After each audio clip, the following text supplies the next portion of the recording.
postpone it or defer it. It gives you a chance to analyze it at a later date. And that's what we did 2 years ago. And we determined, hey, it was great that we had the luxury to analyze it. I mean, it was there, it was in place.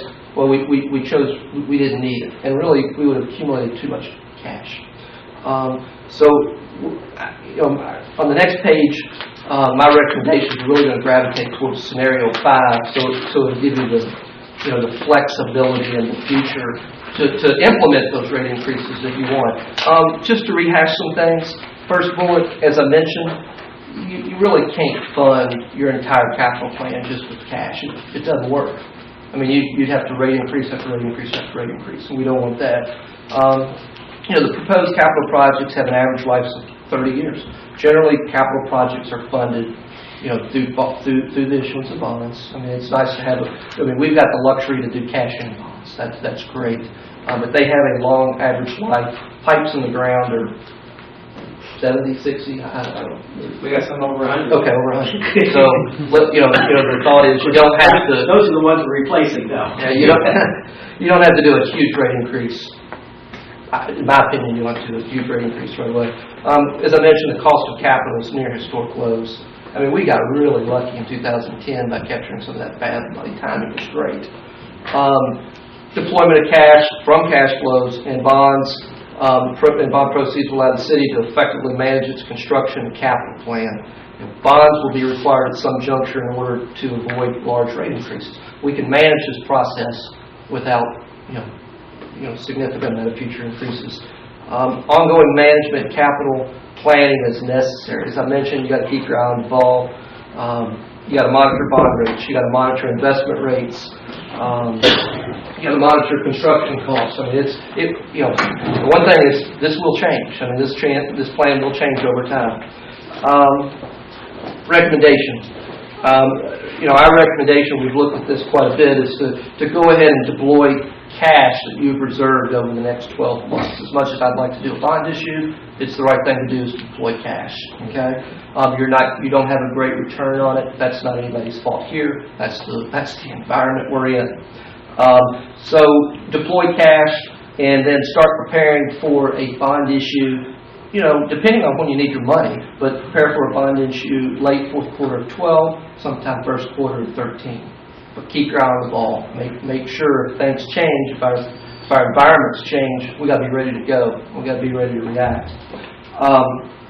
Recommendation would be to eliminate the rate increase for January 1 of 12, and the final bullet recommendation is to go ahead and pass an ordinance that establishes a rate increase for January 1 of 14 and January 1 of 16. And this is kind of like what, although I wasn't involved in it, it's kind of what the commission did, I believe, in 07, and they set some in motion. And I think that would be the recommendation today. Set them in motion, and if our cash flows allow us, we could pull one back. We'll just have to see how it goes. Bill, anything I missed that you might want to add? Well, I'd just like to expand. You kind of hit the nail on the head. Obviously, what we would want to do is if we go with the recommendation for 14 and 16 about this time in 2013, we'll sit down, we'll look at our numbers again and see where we are. Obviously, we probably won't wait till then. We'll probably do it on an annual basis, and if things change, we'll respond accordingly. The other thing we've done, we've selected our 5 largest projects, and we've submitted that to the state revolving fund. Now, there's no guarantee that we'll get money from the revolving fund, and there's no guarantee if we get the money that we'll take it. It's an option, but we felt that was a second option that we might look at. We've been very fortunate. Our projects so far, except for one, have been significantly under the engineer's estimate. The bidding market is fabulous. I wish I had a dozen more projects I could bid today, because we know that sooner or later those costs are going to start going back up. But with the economy the way it is right now, municipalities that have money that are doing construction projects are really the only major projects going on. And so it makes it very competitive. And I say from our standpoint, it's great. Contractors not so good, but it really makes it good for us, and that's been part of the reason why we've been so fortunate. But with that, we'll be glad to answer any questions you've got. Any questions? And the ordinance that's before you, I don't know what the number is. Basically, is the recommendation to defer the one coming January and do a 7.5 in 14 and a 7.5 in 16. Well, I'll say that these recommendations are very welcome, and this seems like a really excellent opportunity for us to maintain sound fiscal footing while really giving some relief to our ratepayers for the next 4 years anyway. Absolutely. Trust me, when I saw what 15% was going to do, it Sure. scared the living daylights out of me. It's pleasing to see that our bond rating has been upgraded. Yes.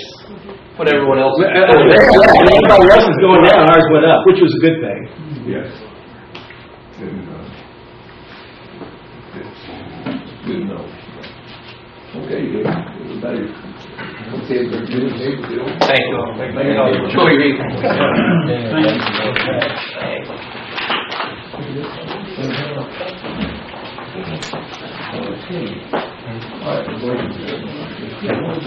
Okay, next item for discussion is form-based code task force.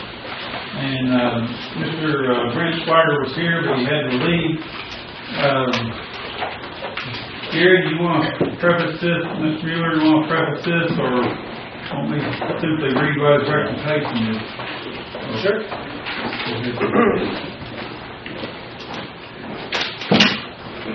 I think the main thing was the order number 4, 2011, which created the task force. Has a January 31st, 2012 date that they're supposed to report back to you with their findings, and it's the consensus of the task force that they want to be a group and stay throughout the adoption through the City Commission of the whatever code that it is adopted, and ensure that public input is involved throughout the entire process. And they met on November 7th. We had some suggestions and comments that I'm following up on with them. But that was the main thing, and I know Commissioner Wilder had an email and wanted to discuss this also with some points. He was there at the meeting as well. Sure. My sense of it is the same as Gary, where it seemed that the really salient point for the task force was this date in the order establishing the task force that says they'll report to us on, is it the 31st, January 31st? So on or before January 31st. Right. And that was, that can easily be interpreted as a desire to disband the task force at that point. And of course the process is scheduled to continue into no later than August. Right. For a while thereafter. And somebody please correct me if I'm wrong, I don't think it was the expressed intention of the commission to set a time limit on the task force. I think our expressed intention was to create the task force to gather as much citizen involvement and input as we could throughout the entire process. And so it seems like that seems like the only thing that would need to be done to clear up that confusion so the task force can move forward with clarity would just be to amend the date. Would just be to amend the order to it wouldn't even necessarily need to be date specific. We could just until the project's completed. And I've got the order here, if you want to look at it. I think it's the second to last paragraph. It says on or before January 31st, 2012. Could read as needed or directed as needed by the task force through adoption. So there's not a specific time frame. In a nutshell, Katie, But when I read it, I got the intent that it was kind of closed. Yeah, move it quickly. The task force discussed this at the last meeting. There's this line here that says the task force is brought over to the commissioners to respond to recommendations on January 31st. And that can be interpreted as disbanding the task force at that time. Of course, the process would be continuing to August. Just change the wording, or is it in the sentence? We just changed the wording or get rid of the sentence. Sure. Whatever. I asked the committee to make some type of presentation to you all on or before that date, unless that order got changed before then. Just one asking to have it changed and verify that it was. But they definitely want to stay part of it and stick it through and want to get more involved with the consultants as well. Well, and I don't want to speak for anybody else, but that was my hope. Is that the task force was a way to solicit citizen involvement and input as much as we could throughout the process. So anything we can do to. I didn't write this or wasn't really involved with this. I'm not sure if you did write it. I assume Rob wrote it. I think so. You might want to consider adding this on the agenda, directing staff, someone to do it. Or you can push it till December. It doesn't have to be November. I would definitely have it on December's agenda. It'd be an ordinance, so we have to do a first reading. And It's an order. It's just an order. No, we can just vote to change it like that. It was like Rob left the room for the moment. Would that be the will of the commission to amend the order to extend their participation throughout until the end of the process? Well, then can we? Excuse me, I'd just like to ask, would that require any extra payment to the consultants, or are they committed to the end of the project with no additional pay? The consultants are in it for the project, the scope of work that we've done. Mm-hmm. They're limited on how many meetings they're supposed to attend. The task force does want more involvement with them, and there may be additional fees if there are additional meetings that are asked. That's to be determined, but I don't know, to be honest. And am I correct in understanding that that isn't necessarily relevant to the length of their involvement? That really is the depth of their involvement. Yes, how much the task force wants to be involved in the consultants' world and having them come and give presentations outside of the scope. I'd have to come back to you all, or the task force would come back before you all and say, here's a meeting opportunity, what we want to discuss, and a tentative cost, and prove it out of our budget or not, or you can give me a blanket approval to do it up to $1,000 or whatever. Well, just to clarify, that's we could amend this order to lengthen the scope, lengthen the time frame throughout the process without involving. And these other concerns that you're bringing up may or may not come up regardless of whether or not we do that. And that's a bridge that we could cross or not cross when we come to it, yeah. Extending the time frame doesn't mandate there's going to be costs. Right. Doesn't mandate that the consultant won't meet with them when we've already are scheduled to meet, which will not have additional costs. So I don't foresee any problems other than the potential of, I just don't know how more involved they want to be, the task force with the consultants. I do know they want to have an extra meeting with them. And they've asked for just one of the representatives to come to help with the costs and the timing of it. But no dates were given, and I haven't gotten word back with the consultants on it yet. I'm optimistic and think it'll be fine. The main issue was for me to understand the intent and the order to be clear that it's for the whole process and not you just wanted them to make sure the public and the groups they represent had an opportunity to speak at the first 2 work sessions, public meetings, and now they're done. That's the way I read it, because it was very short. You get your people involved in the very beginning and now you're done. But the task force doesn't see it that way. They don't want it that way. And I don't believe Commissioner Wilder indicated it was his intent for it to be that short, but for the full process to be adopted. And I think that's why we're here. think for what it's worth, I mean, anytime you got a group of citizens who are wanting to participate and stay involved, it would be futile for us to say no. So I support extending it and putting in language until the project is completed. If we could catch Rob up to speed real quick. We're discussing the order establishing a form-based code task force. There's a, where did that thing go? January 31st. There's a line in there that says they'll report to the commission on before January 31st. That can be interpreted as a desire to essentially dissolve the task force at that point, or to discontinue their involvement in the process at that point.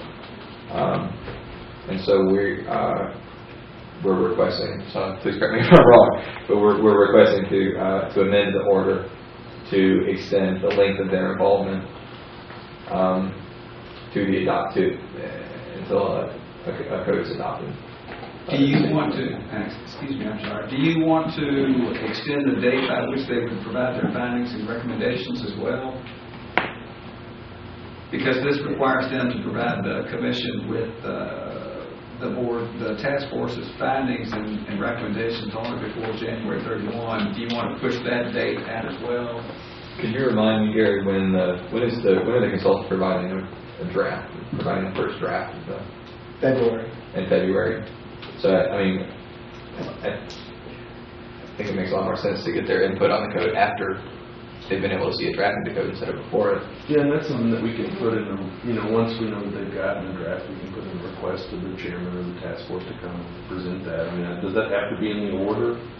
It doesn't have to be, but it's nice to have a deadline for people to know. And you don't want to set it too short, but it's nice to have a deadline out in the distance so you know you have to be working to complete the report and provide the findings and recommendations to the commission. Because in my experience, sometimes without a deadline, it can kind of drag on. So that's certainly your discretion, but that's just one thought. My suggestion was report their findings or recommendations to the City Commission as needed without a date, but that the term of the function of the task force will remain until the code is adopted. That has to be adopted by the City Commission, and that's when their final finding would be. The grant, it's all based on the grant, and the grant award is by August. When we can award the grant with the deadline of August 2012. So not to exceed August 2012. So we could, I think it'd be good to put in that not to exceed August of 2012 date. So that it doesn't keep the task force forever. Yes. Correct. And it should be before then, if we follow the schedule and all goes well. Not much before, but before. And you all would like to pass an amended ordinance, either at the November voting meeting or the December voting meeting. Yes. I mean, all things being equal, I'd vote for November. I mean, it's just a line or two. How about the rest of you? I didn't agree. Make sure get three people who said that. So, I don't have a preference either way. We can prepare that for November. Great. I think that addresses the concerns they had. Thank you. If they have others, I guess they can bring them to us at the meeting. Thank you. Thanks, Gary.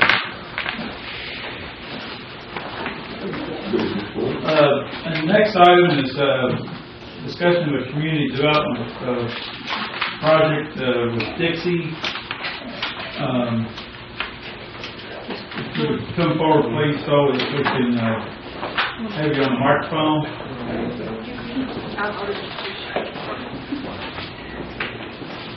This is George Lehman with Bluegrass Ad, and he was approached by Dixie and Tacita, and he's going to discuss the project to see if we're interested in supporting it. Okay, thank you. I have, again, I am George Lehman. I'm an industrial and business development planner for Bluegrass Area Development District. I'm also a resident of Frankfort. But basically, I've had discussions with Fred, and I've also had discussions with Rebecca on this company that is interested in moving operations to Frankfort, or actually into Franklin County. And basically, this is a Tier 1 automotive supplier. and they will be employing approximately 50 new employees, and we'll have an average wage rate of somewhere in the neighborhood of $18 per hour. So they are very well paying jobs, that $18 an hour plus benefits. So basically, as far as the new numbers coming in, they look very positive. The company is interested in doing a community development block grant, an economic development community development block grant. We have one of those now open that I wrote last year, I guess it was, for another company here in town that you all did endorse. Part of basically that program would operate is that would be typically a longer term, lower rate loan to the company. If the city chose to be the grant recipient, KCDC, the old Seceda, or the new Seceda. Anyway, acronyms, right? But anyway, the KCDC would be the sub-recipient. Those payments would be made from the company to the authority. Then those payments would go back into infrastructure development for new industry and business development within the county. It's a great program. Basically, it is a housing and urban development money. Is where it comes from.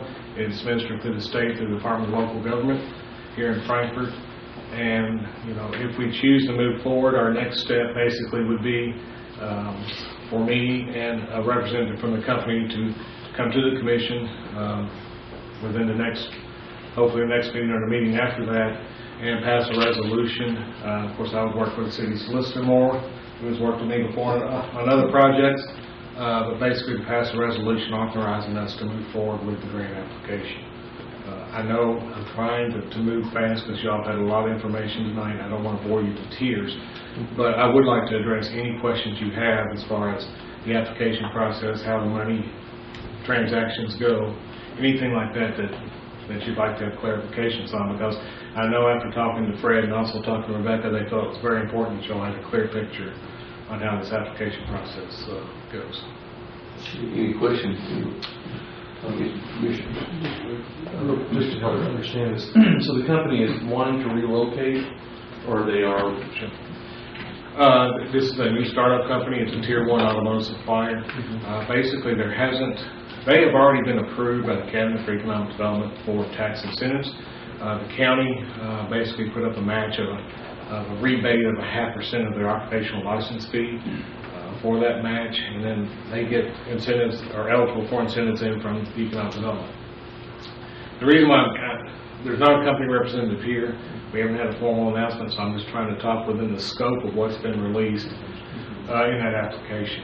But it is a German company, and again, it is a new startup. They will be supplying a company that's already here in Franklin County, and then also some other major automotive suppliers.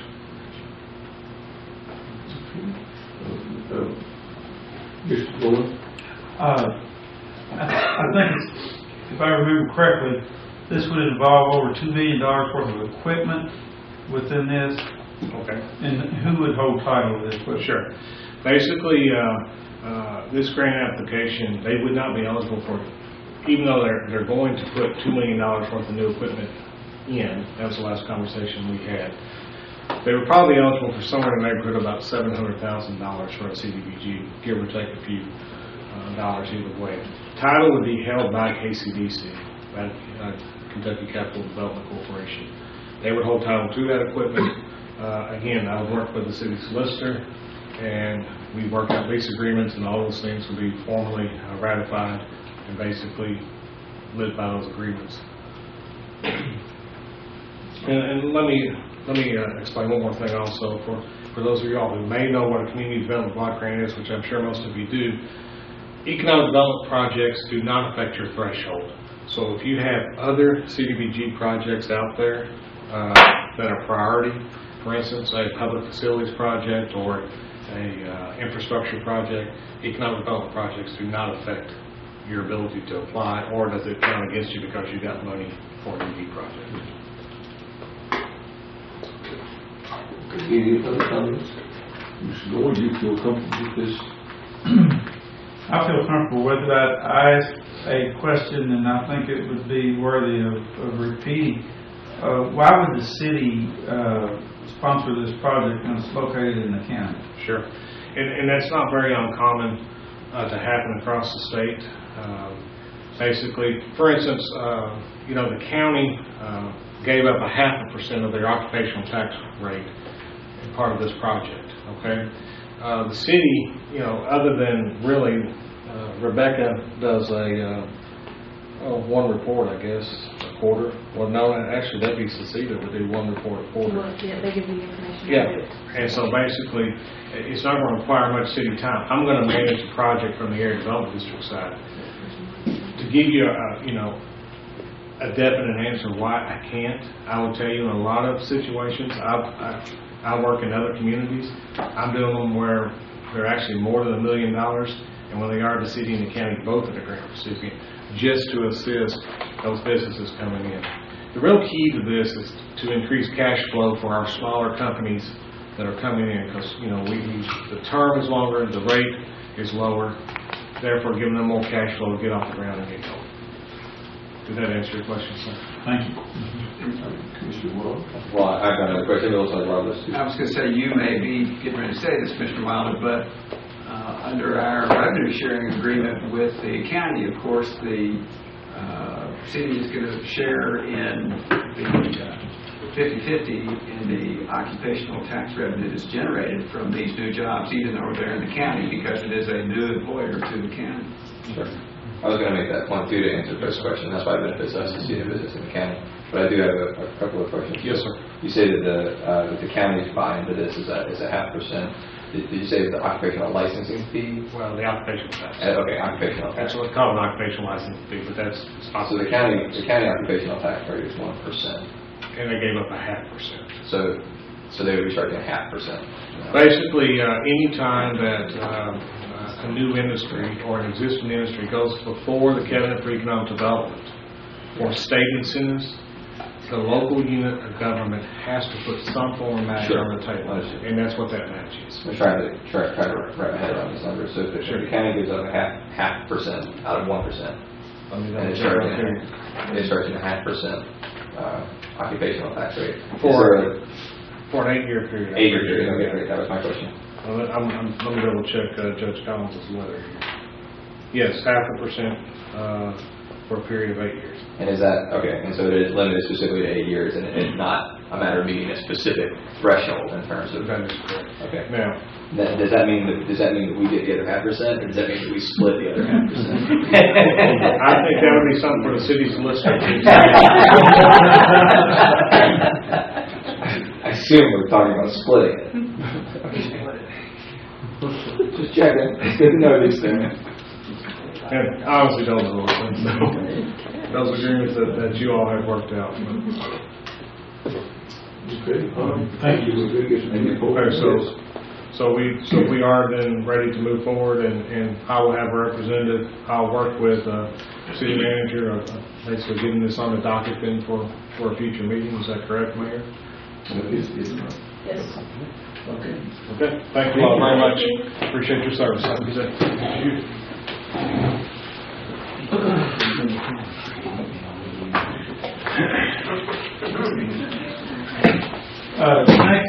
Next item, discussion item, is the proposed garbage ordinance.